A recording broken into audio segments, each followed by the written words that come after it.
Wow. Episode 18 out of 24. It has been a journey. I have learned a lot about myself. I have learned a lot about other people. Man, it's been a great experience. But today, I'm very excited to share an interview with a very, very unique individual. I had a great time getting to know a little bit more about somebody who is definitely a mover and a shaker in my hometown, Chicago, Illinois.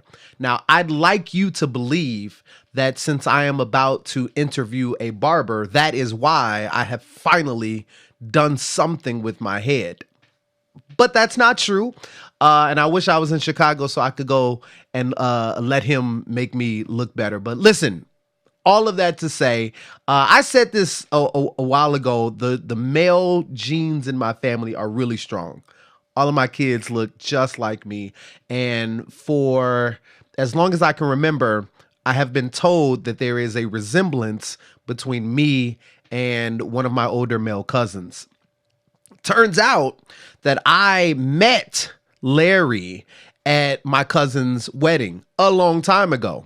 And it wasn't until he mentioned in the middle of my interview that I look just like this cousin. And I hit up my cousin like, hey, man, I was interviewing Larry and he brought you up. He's like, oh, yeah, you met him at my wedding. And I was just like, wait, what?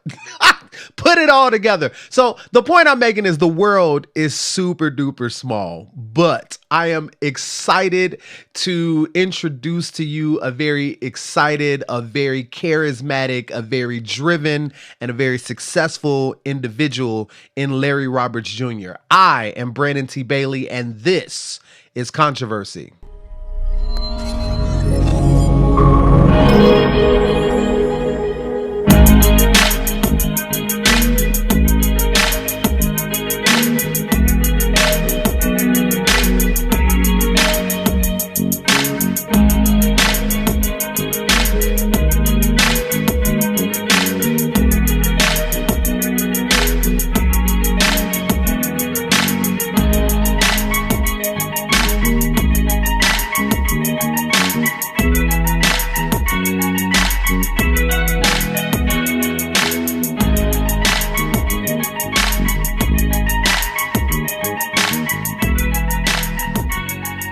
Growing up on Chicago's South Side, it is almost impossible not to be relatively familiar with the name Larry's Barber College.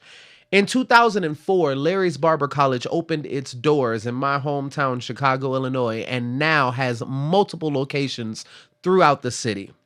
Larry's Barber College's mission is to provide the community a positive, professional atmosphere for barber training, career development, client servicing, mentoring, and so much more. He really wanted to focus on providing students with an alternative, a better alternative than what a lot of them were doing on the streets of Chicago, especially in the communities that his colleges are in. In 2010, he opened the first barber college inside Cook County Department of Corrections. Now, because the Department of Correction is not financially investing in this service, and I could jump on a soapbox there, but I am not going to at this time. That's controversy for another episode. But because they are not contributing financially, all of the funding for his program inside of the Juvenile Correction Center is actually funded by the Data Foundation, which is a 501c3 nonprofit that he also has founded and is running. Now, since the time this interview was recorded, Larry has also opened a location in partnership with Walmart. Yes, the Walmart in the Chatham community on the south side of Chicago, Illinois. So much success, so many different projects, all of the contributions to the community, and a great story written in a book because he's also an author, and he's going to talk about his book, Suicide is Not the Answer, in the interview. So, ladies and gentlemen, TS Strong community, please welcome my guest, Larry Roberts Jr. Larry Roberts Jr. I am grateful, man. I'm so grateful you took the time to come and talk to the TS Strong community. I actually want to start the interview off with a mindset check. So, in my network marketing days, I was taught to surround yourself with the thinking that outthinks you. So, I'd like to introduce my audience to the way you think and let them choose for themselves whether or not they agree with you, man. These are just a few warm up questions. Are you ready? I'm ready. Let's do it. First and foremost, Larry, what motivates you, man?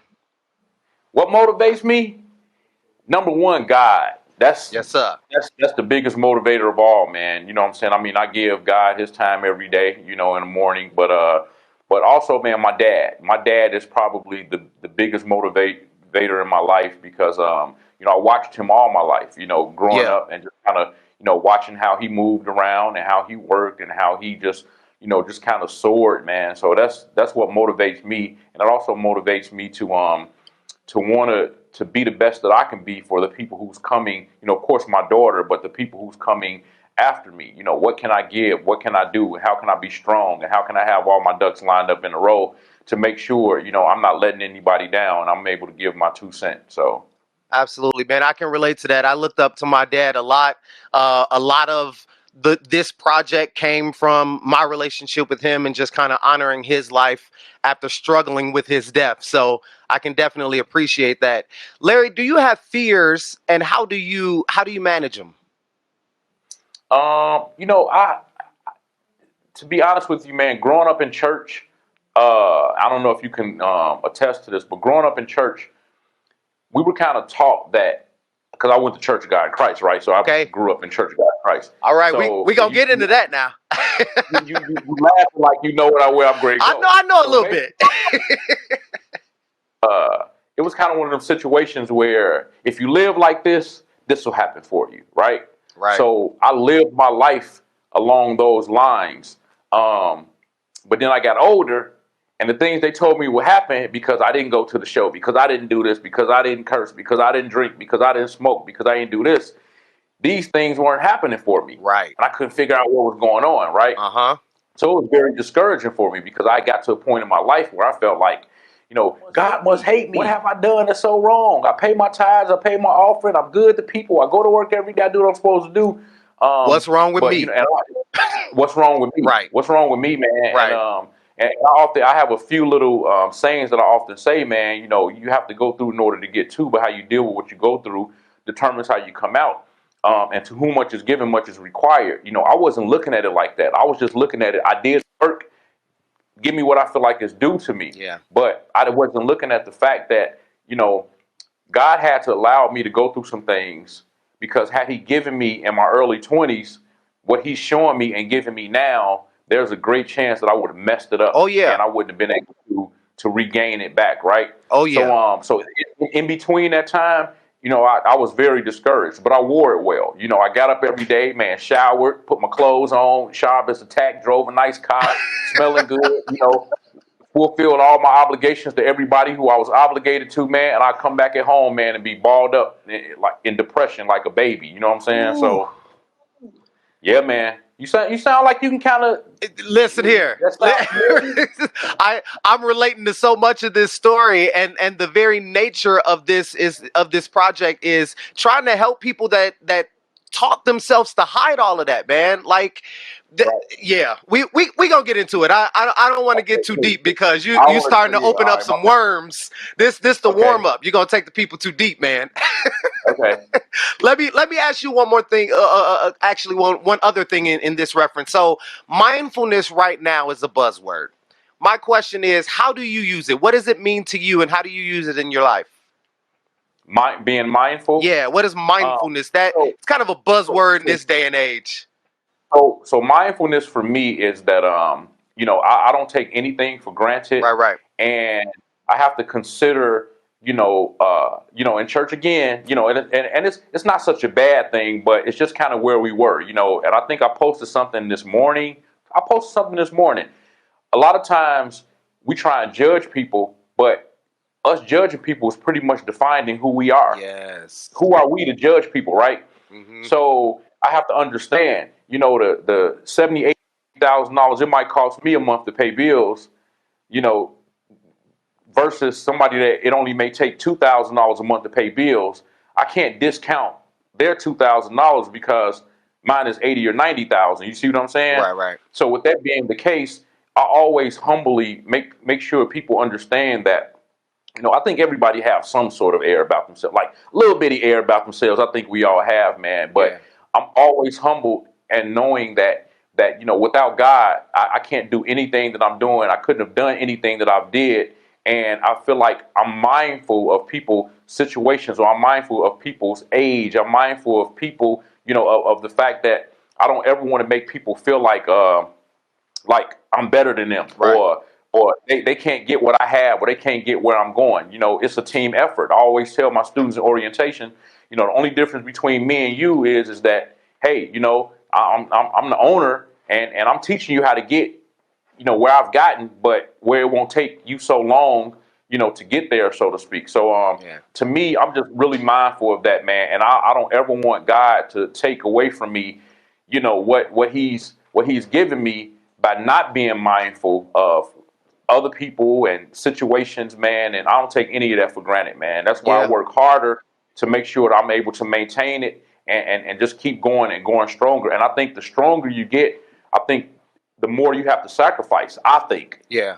Because if you don't sacrifice anything, let's say, for instance, if I just keep getting strong and then I feel like, oh man, I'm really strong now, so let me just, sky's the limit this joint, let me go and buy me a $65 million jet, and I ain't ready for that jet, man. So I think it can go away. That's right. It can go away, man. That's right. So I think the more you get, I think that's the more you sacrifice. Not saying you have to do without, but you just understand how to find a balance there. Absolutely. So. Absolutely. Now we are talking to the Larry Roberts of Larry Barber College in Chicago, but I know you're expanding now. You're doing a lot of successful things, but Larry, tell us a story about failure and how you ultimately overcame that. So failure, for me, failure was basically just not having what I felt like supposed to have in that moment, right? I've been in business now. This year makes 29 years. So I've never not been in business. But I had marriages. Not that it was, not that I was a bad person and they were the worst person in the world, but kind of in church again, everything is kind of treated back to church. And I'm not trying to make the church out to be bad, but that's all right. That's the show, man. We create some controversy. But I've just always wanted to do. I'm the type of person that I always want to do right by people, and I always want to do the right thing. Right. I want to make sure my life is aligned with God. Like, I don't want anything to keep me from getting where it is I'm trying to go. You know what I'm saying? Right. So failures for me, was basically, not having the money that I wanted to have when I wanted to have it, when I needed it to do the things that I wanted to do. Failure for me was, getting married to women who I felt like could reciprocate what I was giving, but not understanding that they probably just didn't know, and I wasn't willing to be impatient with the fact that they didn't know what I knew, or they might not have grown where you were. In the household. I mean, I didn't understand that, man. Yeah. Failure for me was having to juggle, rent money with car note rent for my business with my car note money, and you know what I'm saying. So basically, man, I had to get over that stuff. I had to learn how, again, sacrifice is huge for me. I had to make some sacrifices, and I had to decide, when your lease is up on this Navigator, do you go and buy a $70,000, $80,000 Range Rover that you can't afford, that you're going to be juggling again because you want to look a certain kind of way, because you don't want people to not look at you like, man, Larry, what you doing driving that? Or do you drive that car that's sitting in front of your house, that's paid for, that's a 99, that, you had a brand new one of that one once before, but you don't want people to look at you in a certain kind of way. Right. Man, screw that. Right. Screw that. You know what I'm saying? So I had to muster it up, man, and I would park probably a few blocks away so they wouldn't know who I was. Not that it was necessarily a bad car. No, but people judge, man. God had to humble me, man. Yes, sir. My daddy brought me a brand new 4-door Blazer the night I graduated from high school, man. I'm 18 years old back in 1991 with a 4-door Blazer. That was the hottest truck out ever, sir. Man. 21, I had a Mercedes. I done drove Jaguars, Range Rovers, Navigators, Eddie Bauer Ford Explorers, and I done drove all these brand new nice cars, brand spanking new. And God, you mean to tell me you gonna make me drive this 99 Ford Explorer, and that was in 2006, 2007. Yeah. A 99 Ford Explorer, are you kidding me? That I got to unlock the door, open up the back door, reach in the front and unlock the front door so I can get in the driver's seat. Yeah. What is that? Life has a way of humbling us. Man, Yeah. don't it? Yeah. Hey. Listen, y'all, Larry is already warming us up, man. I know that the listeners have a better idea of the way that you think. But I want to switch gears a little bit. I want to kind of start to jump into some of the controversial stuff. So the next segment is about faith. And you've already started to allude to a lot of it coming back to the church. So we're going to jump into that a little bit. I talk a lot about my journey and the controversy it has caused, right? And I want people to understand your perspective. So you ready to get into the faith segment a little bit, Larry?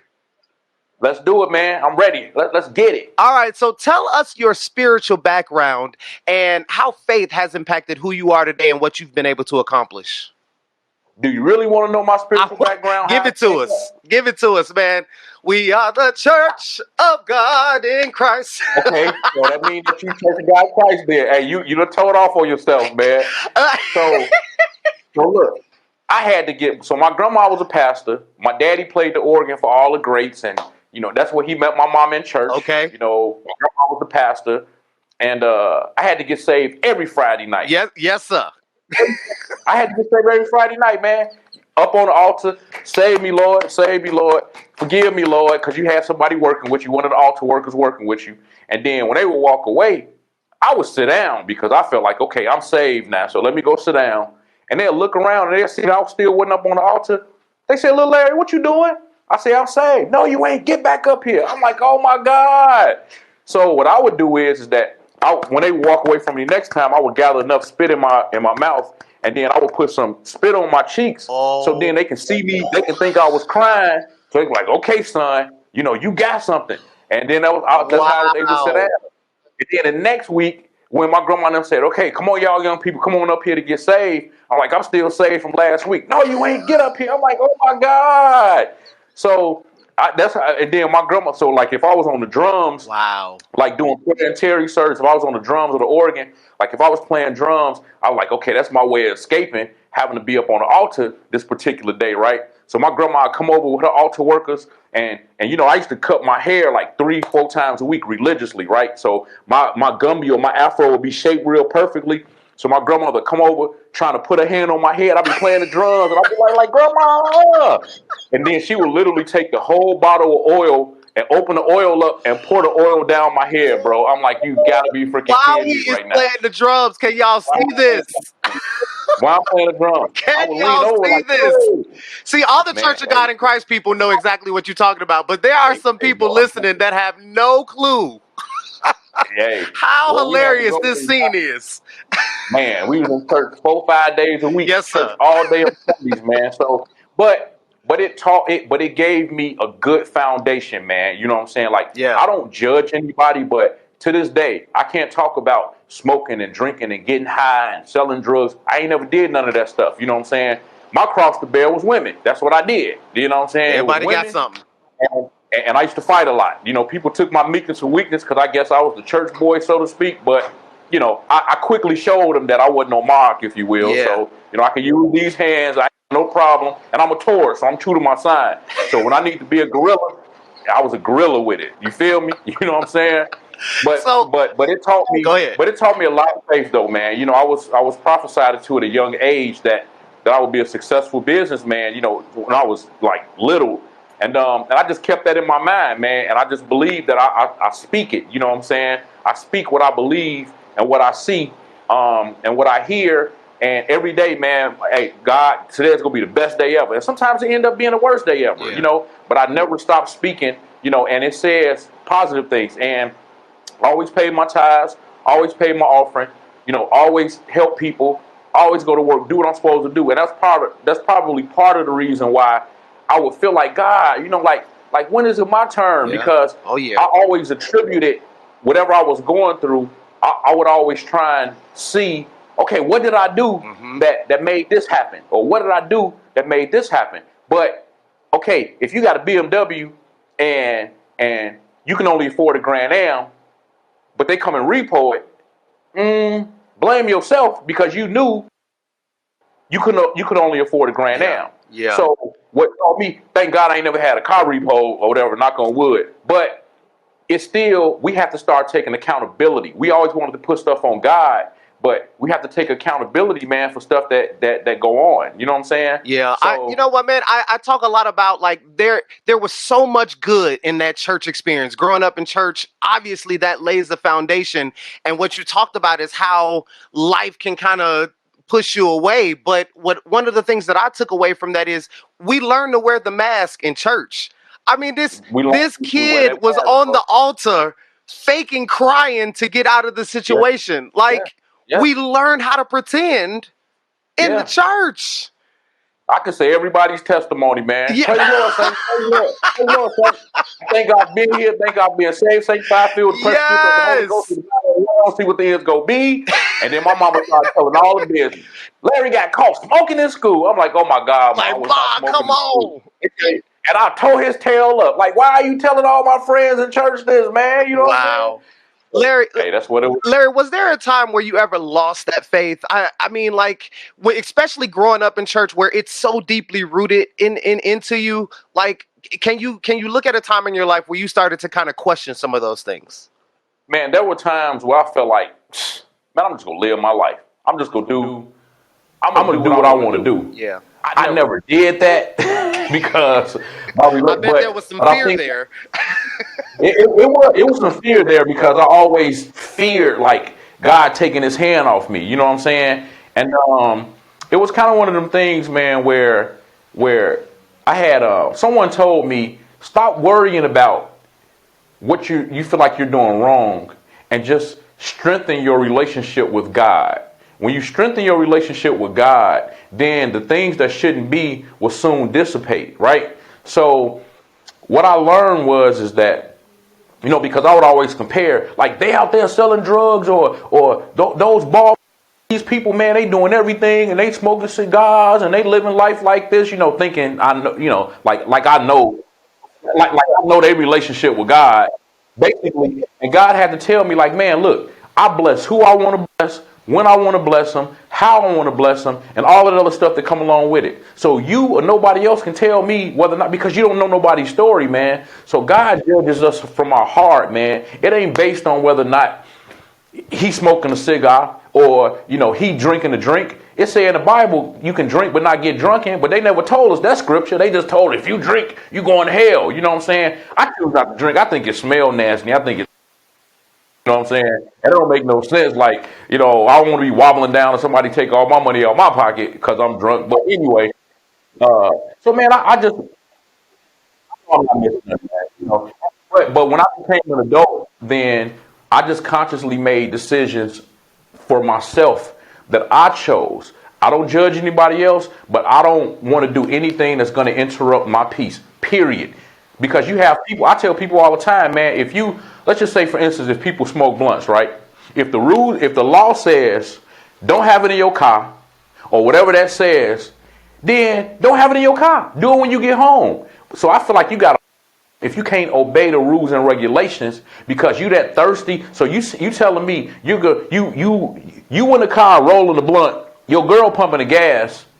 I'm a bystander looking at all of this going on. I could be the police or anybody, but then when you get caught up, it's gonna be, man, you only mess with me because I'm black, this, that, and the other. No, you should have waited till you got home to whether it's drink, smoke that blunt, or whatever that looks. I feel like people who can't wait or people that I feel like it's a problem. It's a problem because that's going to interrupt your peace. And anything that's going to interrupt your peace shouldn't be. It needs to be out of there, bro. Yeah.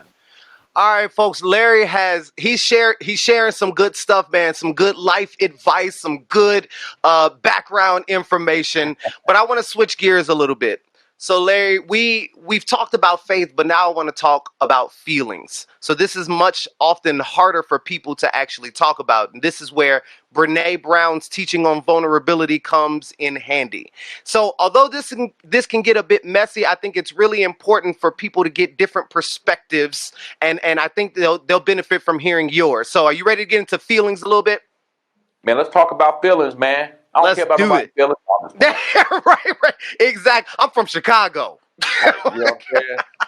Wild Hunted, 79th, Yeah, you know? right. What? So, that being said, let me ask you, what does mental health mean to you, and why should a larger audience of people even care? Mental health means to me, I wrote a book called Suicide is Not the Answer, man. And Ah, people wanted to understand, like, why would you write a book called Suicide is Not the Answer? Well, I dealt with suicide at a point in my life, right? I Because of all of these things that I went through, it was a point in my life I felt like I didn't want to live anymore. You know what I'm yeah. saying? And whenever something went bad, I felt like the only thing I could turn to was I don't want to live no more. That's my inner me saying I don't want to live no more. Yeah. It took Once me that 10 seed is years. planted, it just Once kind that of, seed is planted, you just keep yeah. going. And it took me 10 years to write that book. And every time I tried to release it, God wouldn't let me release it. And I didn't understand why. He didn't let me release it because of the fact that I hadn't really gotten a conclusion as to why people deal with suicide, right? So now let's go back to my dark days when I was depressed. Wearing it, we mask it, we wear it well. I dress it up good. I go out here driving a nice car, smelling good, dressed good to a T, well groomed and all of this stuff. But when you call people for help, they be like, "Oh, Larry, you good, man? You Yeah. don't, you don't, you don't need no help, man. They You only good." see the But outward I don't. appearance. They only look at the Yeah. outer. So every time I reach, sometimes I would go up in my Rolodex calling people, man, can you help me? No, Larry, man, I can't help you. Can you help me? No, Larry, I can't help you. People who I feel like could help me. So I'm like, God, what's going on? Like, God, I'm asking, just going through it, right? And I think suicide, what I come to find out at the end of my book was suicide basically is when people feel like I need you to know the extremity of how bad I'm hurting, right? Because anybody who's dealt with suicide for real, I played my funeral in my head. I played in my head who's gonna be getting up saying woulda, shoulda, coulda. I wish I could have helped him. I Mm. should have listened to him. Da da da da da. So what we want is that we need you to feel the pain that we are feeling. And when people think about committing suicide, and when they commit suicide, now they're going to leave all of these people that should have helped them. Because think about it. No, nobody. I mean, we all got that appointment to make, but nobody, unless they're really, really mentally insane, nobody want to off themselves, man. Right. Don't nobody want to just They want to die stop the before pain. time.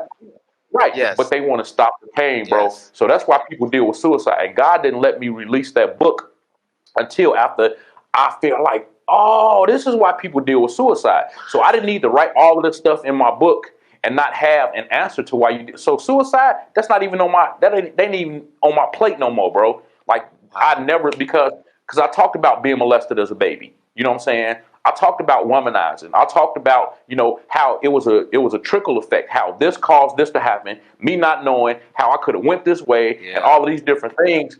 And people admire the fact that I can even talk about that. I'm like, well, I can't help what somebody did to me as a baby. But Yeah. do you know how many people, man, the 50, 60-year-old men that came up to me crying after I did book signings and went around different states and talking like, young man, it happened. I mean, crying, crocodile tears. It happened to me. Women saying that they got raped by their mother's husbands, or so many different things, man, that me just talking about all of that stuff in my book just brought out about so many people, man. You know what I'm saying? So Wow. you just never know. There's You never so many know. lessons in that. Like, so first of all, it doesn't matter what people look like on the outside. That is not a reflection of what they're going through on the inside. And we Absolutely. talk so much in our community, and I talk about on the show how, like, we've learned to put on these airs. We learned to button it up, and we just want you to Yep. know that it hurts.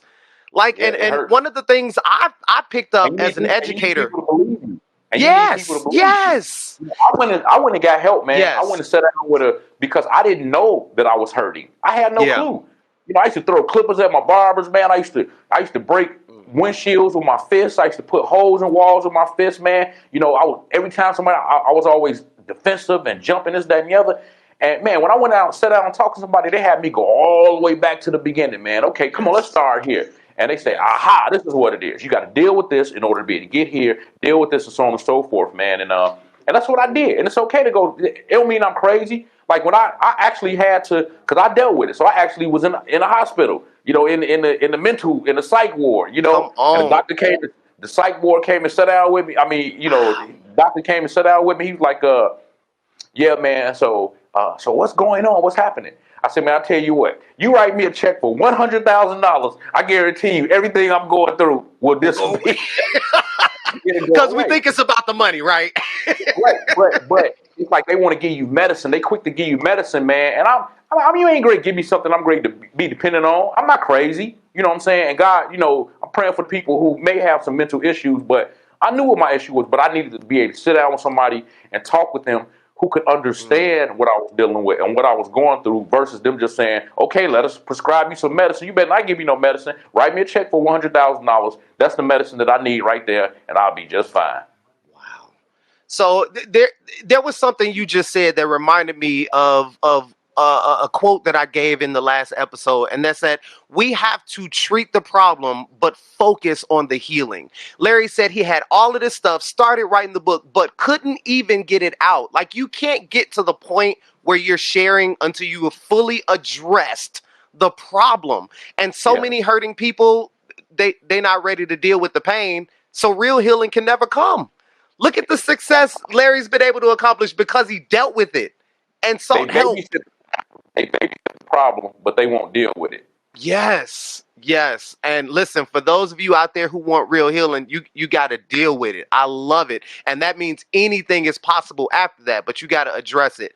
Larry, so you obviously dealt with a lot. I mean, he talked about psych hospital, possibly on medication, obviously all of these things going on. Mindfulness and therapy taught me to be an observer of my feelings and not just a slave to them, right? So it's not always easy for people to recognize the negative thoughts, to recognize the negative feelings and emotions. So how did you grapple with those thoughts? How did you learn to ignore them, right, and focus on the things that were going to help you ultimately become successful? You know what I started doing, man? When I would have bad thoughts and horrible thoughts and feeling bad, I would laugh out loud. That may seem crazy to some people, but I would laugh in order just to make it leave my mind. Yeah. You know what I'm saying? To Like, make it seem small. I'm glad nobody Yes. caught me doing that. You know what I'm saying? But it's just what I had to do, because otherwise you internalize it and you Yeah. keep it there. But I had to find some way to let it out. Like, I love water. So for me, going to the gym, I love to go work out. I go early in the morning. I love to get a jacuzzi after I get through working out, steam room. And water for me just allow everything just to leave my mind, and just and I think good things, man. I think about what I want to do, how I want to do it. And I just think positive things, man. In the morning times, I turn on my worship music, and I just make sure that I do my part. I Yeah. do my part, because a lot of times, we think that, like I said in the beginning, because I was doing A, B, C, D, E, F, G, that everything was supposed to work out. But Yeah. it just don't happen like that. Only Right. thing I can hold on to is that in the Bible, when God says will don't mean he might do it. He might think about doing it. Let me ask somebody if I should do it. Will mean that he's going to do it. But it's not always in our time, man. It to be in my time. It had to Yeah. be in my time, when I wanted it, how I wanted it.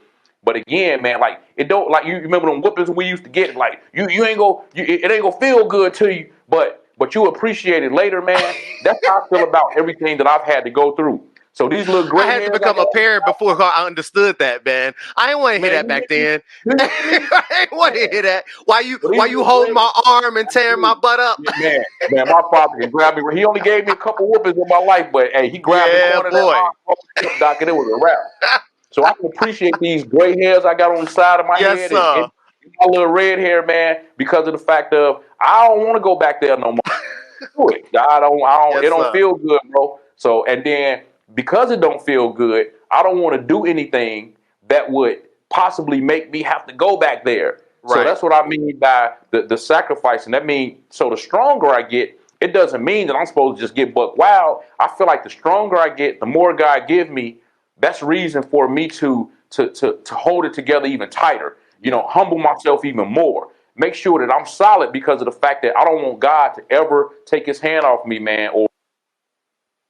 So Yeah, what would we do if he left our side? My goodness. My goodness. Larry, the TS Strong family is real warmed up. I think you are too, right? You could just see Larry's energy change as he starts to talk about some of this transformation that's taking place in his life. But let's get to the controversy. Let's Okay. get to the good part. When I first conceptualized this podcast, it really was about mental health and how people of faith go through some of those mental health changes and mask it because of their faith. But when I started kind of talking about the concept and talking about, the topic with other people, it really started to expand to the tension between our faith and how we feel in general, right? Sometimes just those two things start to conflict with each other. So I want to kind of talk about that. That's the tension I want to shine a light on. So I want to talk about your experience with the tension between faith and feelings. Are you still willing to help the people understand it? Absolutely, absolutely.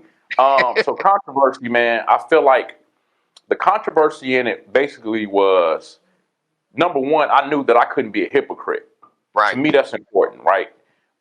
Because you can't, like I had best friends, man, that did everything under the sun, but I held fast to who I was to make sure that not just for them, but I didn't ever want because when they did decide to get themselves together, they wouldn't have been able to come back to me if on Sunday I'm in church, but then during the week it's like we kicking it, man, and we doing everything. You know what I'm Right. saying? So I gained the respect from them that Larry he could get the women, and he was a tough guy too. Like Larry wasn't ducking no problem. So that's what I think. Me not ducking stuff was what held me strong with my guys who was, what I'm Yeah. saying, from the block and all that kind of stuff, man. But I still, maintained my faith and who I was, and, who God was to me. I never ever set that to the side or was ever ashamed about any of that, man. And I couldn't worry about what people said about me or what they thought or because of how I lived and the cars I drive and the stuff I had. People would always say, man, well, not always, but some people would say, man, we think he's selling drugs, man. He a drug dealer, that and the other, or because of the fact that they didn't have anything bad to say about me. They wanted to say, I was living this lifestyle, I was doing this, that, and the other, man. I couldn't worry about that because Right. again, if I had,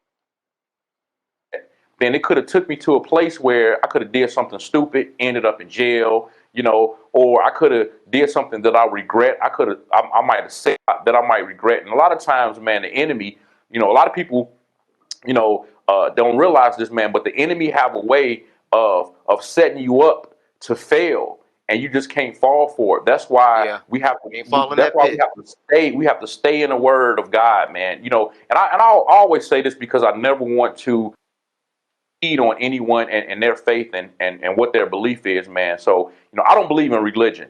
I believe in relationship, right? So I don't care if you're Muslim, Buddhist, uh, Catholic, or whoever, man. God is God, and if your God is telling me to, get up every day, go to work, take care of your family, love everybody, man. Muslims, if that's what they say, they're not telling me nothing wrong. Right. If Buddhists, if that's what they saying, they're not telling me nothing wrong. So I think that one of the biggest issues we have as a people is that we're so quick to cast everybody else out who don't believe in what we believe Yes, in, sir. man. And, Yeah. and I don't want to be a That's part a of that problem right controversy, now for man. sure. I love everybody, man. You know what I'm saying? If people want love, I love everybody. I want everybody to eat. I want everybody to do good. I want everybody to be well. And we come up in the era, man, where if you got in trouble in the neighborhood down the street, you can get a whooping Yes, about a sir. neighbor down the street. They don't And know when nothing you get about that no home, more, man. Don't you nobody know know about that no more. it's a family affair, man. You know what I'm saying? It takes a Right. village. It takes a village to raise a child, and we have veered away from that. So, the controversy, I was really good with dealing with controversy, man, because of the fact that I really didn't feed into it. I had the 3 strike rule. Like, I hated for people to curse at me. So if you cursed at me, I'm like, hey, man, don't curse at me no more. Because, see, I didn't curse. So because I didn't curse, I would sound funny saying, you know what I'm saying, hey, yo, mom, uh, uh, or man, you look like a bean head. That didn't sound right. You know what I'm saying? So I had to show people I could be tough because curse That's words, why man, he had depending to on how you put it fight. together, it can make you sound tough. You know what I'm saying? Like you know what I'm saying? And when you use some curse words, that sounds like, oh man, he probably will. So because I didn't curse, me saying your mama wasn't really that tough. So I had to fight to show them like, hey, but I can fight though, and I wasn't scared of nobody. Right. Still not, but the Lord did deliver me for the most part. You know Thank what I'm God. saying? Thank God. Yeah, thank God, man. So, Now, Larry, so all in all, man, I try to stay with controversy, man. now, look, Larry, before COVID, right? Before the pandemic, the church really didn't even talk about mental health. I mean, it was taboo for church folks to even approach the subject. So, what do you think is or should be the relationship then between, right, faith and people's feelings, especially the negative ones? I mean, we focus easily on the negative ones, but like, what do you think the relationship between faith and feelings ultimately should be? I think one of the biggest issues we have in the church, if you will, is that church is a business, right? Right. But we don't run church as a business. People are hurting that come to church. So you have to catch the fish before you can scale it. I'm sure you heard that saying before, right? So the feelings, basically, and with everything that's going on, I just feel like we have to focus so much more on the help that the people need Yeah. versus what our agenda is as a pastor, as a minister, dissecting the word and how we feel like it should be dissected versus just truly, hey, allowing people to say, hey man, you know what? You need to go. God put doctors here so they can help us. Thank you. God put, psychologists here so they can help us. That's what they got degrees for. That's what they are trained for. So allow them to help you. And I often say, eat the fish, spit out the bones. Whatever you can't eat, don't eat it. Yeah. But don't cast it away or don't, downplay it because of the fact that like, no, man, it ain't supposed to be like that. What you mean? Yeah. So I think that, man, we need to get away from that storefront mentality as relates to the church.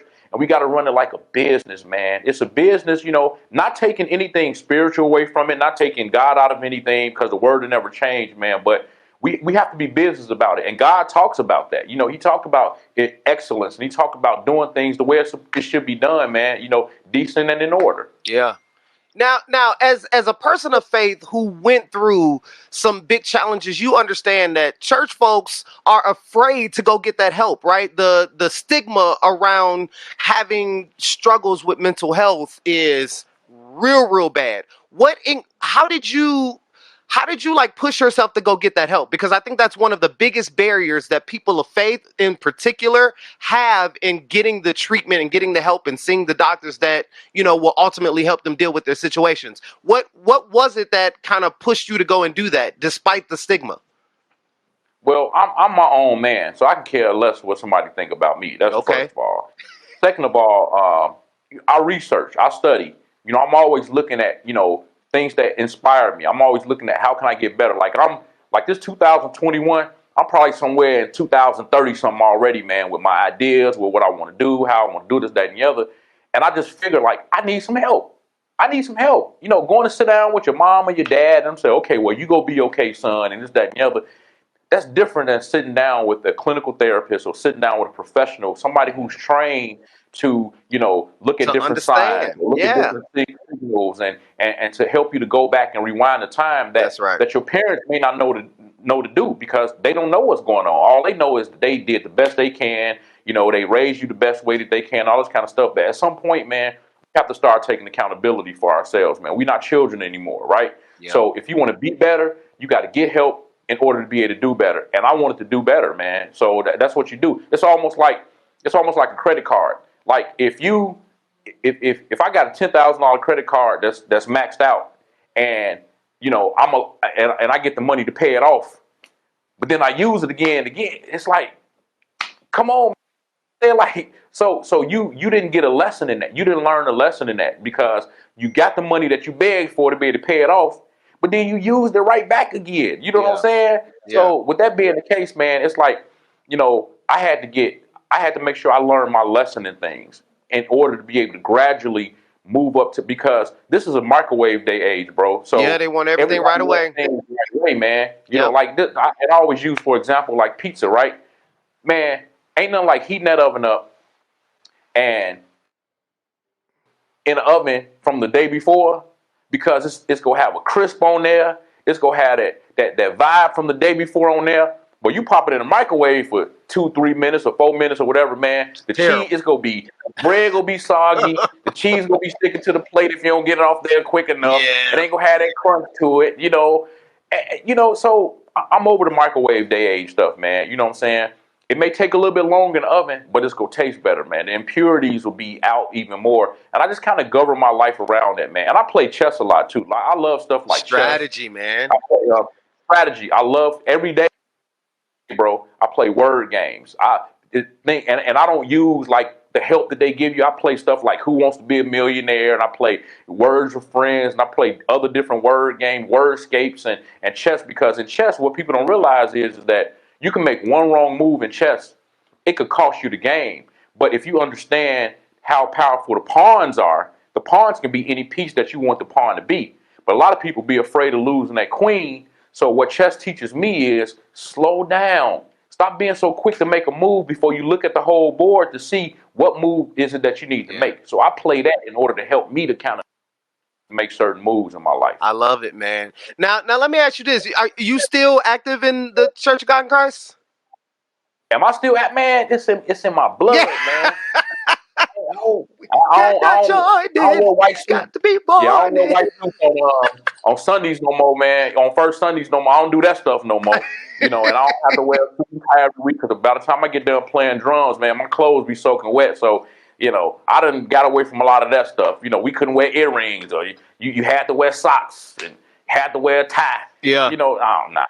But man, it's all in my blood, man. My dad is a bishop now, and the church went down as Church of God in Christ, man. So I'll always be that, no matter where I play at and how I do it. And you look a lot like Mike, man, right now all of a sudden, man. Oh my God! First of all, we have always heard that our genes, the male genes, are strong in my family, man. Man, Jesus Christ! And we have a lot of mannerisms that are the same. It is what it is. Yeah. I thought I was looking at Mike for a minute, man. I'm gonna have to call him and tell him that I talked to you today. Yes, absolutely. Yeah, but look, so you gave me a good segue into the last question in this segment. And specifically when you think about this new day and age, right? Obviously, the church has changed a lot and will continue to. Coming out of the pandemic, who knows what it's going to look like when everybody starts going back into the building. So when you think about, church folks and mental health, do you think the church is meeting the people where they are, right? This specific need, is the church meeting the people where they are, or is the church asking people to just accept, hey, this is the church, this is what we do, this is how we do it? Like, where is that responsibility as we look towards the future of faith and feelings? Some churches are. Some churches are meeting the people where they are, but I think most are probably not. And the reason that they're not, it's not because they don't want to, but it's because they don't know how, right? Or they don't have the resources in order to be able to meet people where they are, because they were never taught that, right? So, in business, again, remember we said it should be a business. You should always be looking for other avenues to help, grow your business, your ministry, prepare for what possibly could happen, right. Have weekly meetings, have board meetings, deal with what's going on in the world, be politically sound, even though, that's a bunch of crock, but the politics in general, or yeah, politics in general, man. Well, that's a whole nother episode by itself. Whole nother episode, man. So I think that some churches are, but some churches, they want to, but they don't know how. So they try and mask it with, just come on in here and pray, or they shouting on it, like, come on, man, when you get done shouting, the problems are still there, So what happens after the shout? What happens after the dance and after all the hollering? Okay, the problem still exists. So what do you do about it? So yeah, some are, and some, I think most are not. Do you think there should be a ministry for it? Like, is it something that churches should actively be trying to? Absolutely. So right now I attend Pastor John Hanna's church. Right, Okay. I'm a musician at John Hanna Church for the last 15 years, um, and we have different things. Like they have, if you need counseling, Pastor Hanna even said it. He said during the pandemic he had to go and get some help. Because hey, it's like we man, I'm so sick of these masks, man, and Yes, you don't sir. understand what's going on and what's happening, man. Yes, So it, sir. it takes a toll. It takes a mental toll on you. So it should be a ministry. There should be different departments that whether you contract a company out or whether you have some people within a ministry our size. We have different people in the ministry inside the church that they can do different things with inside the ministry, man. So I Right. think that it should be a part of, you go online or go on the app and be able to click on, hey, I need some help, make you an appointment, da da da da da, and whatever that looks like, man. I think it should be a part of the whole gamut of the church. I love it. Okay. Well, Larry, listen, the controversial nature of this conversation means it could go on forever. So my guess is the TS Strong community will stop listening to us and they'll go find other things on their busy agendas to take care of. So unfortunately, I have to transition to close our interview. But as we wrap things up, I want you to consider any parting words of wisdom you may have and any resources that you may want to share with the community. So these are our final 3 questions. Number 1, what are your final words of guidance that current and future TS Strong people, those are trauma survivors and trauma supporters, that they need to hear?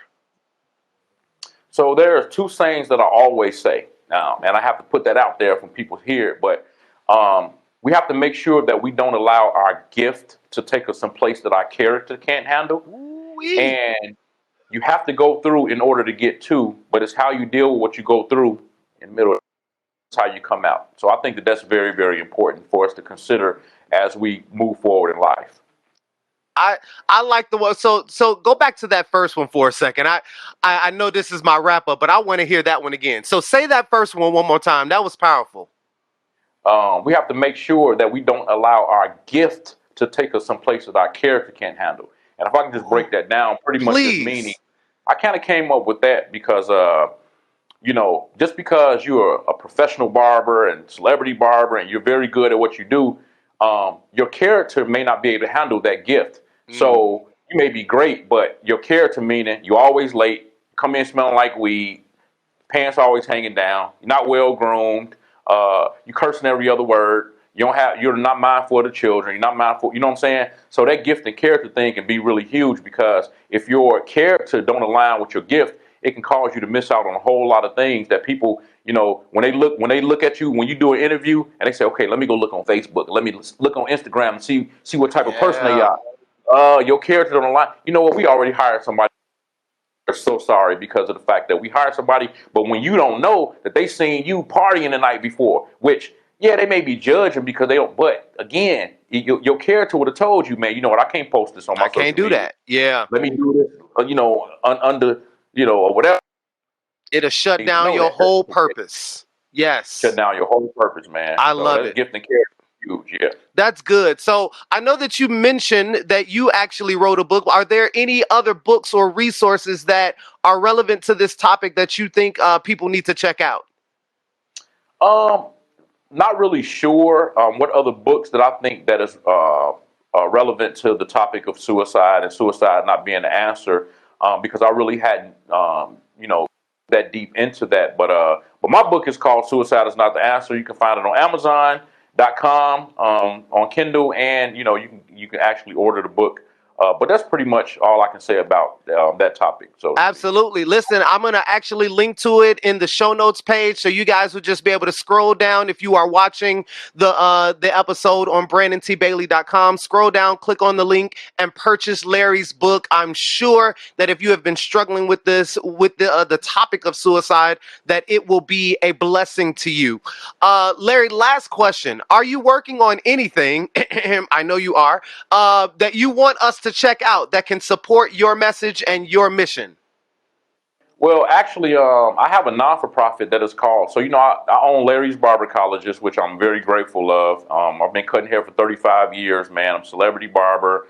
Cut a lot of the greats, whether ball players, people in the music industry, and But one of the things that's real dear to me is that I have schools and the Illinois Department of Professional Regulation, which I just had a graduation last week. Attendance, it was really, really good to be able to do the commencement for the graduates. One of the graduates actually said that he said, "Man, this is the first time I ever had on a cap and a gown." Right? Wow. Because I believe in doing things in excellence, and that thing broke me down. I started Yeah. bawling like you would believe it, man. Because it's like Yeah. the small things that we take for granted, man. You just not knowing that, if you just do the smallest things, that you don't know how to change people's lives, man, and their perception, and it'll help them with the direction of their lives, man. I think that's what we do. So I have a non-for-profit, which is a 501c3, and that's Data Foundation, Inc. And with data, I do everybody think, I always ask people, I say, man, how much you think I get paid to be in a jail? They're like, man, I don't know, man, what, $100,000, $200,000 a year? I said, zero. I get zilch. They like, well, why do you do it then? I said, because for walls.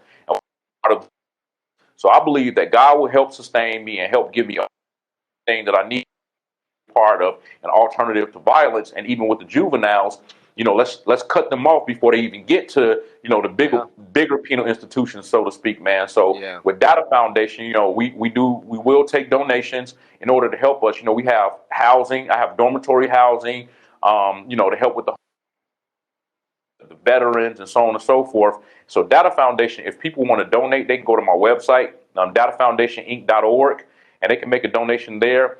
Or they can also donate by texting 773-530-3999. It's a safe way to donate. And it's just kind of some of the things that we're doing, man. And we're growing in leaps and bounds. But it's because of the work that's being put in. And it's also having a team. If you don't have the infrastructure set up, then you can't really go as high as it is you're trying to go, man. So I'm really grateful for the team that I have of instructors, administration. I have a wonderful content management team who's very, very good, with handling all of the things as it relates to media. As you see, they set me up pretty good. You say, I'm looking better than you right now. Yes. All that, yes. I'm saying? I want the TS Strong community to know, soon as we jumped on here, I was like, man, how my guests going to, outproduce me on my show? That's the way it goes, man. Sometimes, man, you just got to pray about it. You know what I'm saying? But yeah, man. So I really appreciate the time that you gave me on your show, man. I think it was very, very good. I love the vibe that we had, man. So anytime you need me or want me, take to let me know. It would be my honor. Larry, thank you so much, man. I know you are a busy guy. You got a lot of great things going on. To take the time to share your story, to talk about your book and your projects, I really appreciate it. And I hope that my listeners will appreciate it too. Understand that no matter what you're going through, if you keep fighting, you can be successful too. You can achieve your dream, but you got to deal with the problem. Larry Roberts Jr., thank you so much, man. I appreciate you. Thank you, man. Thanks, Brandon. You're welcome, man. Have a good one. You as well.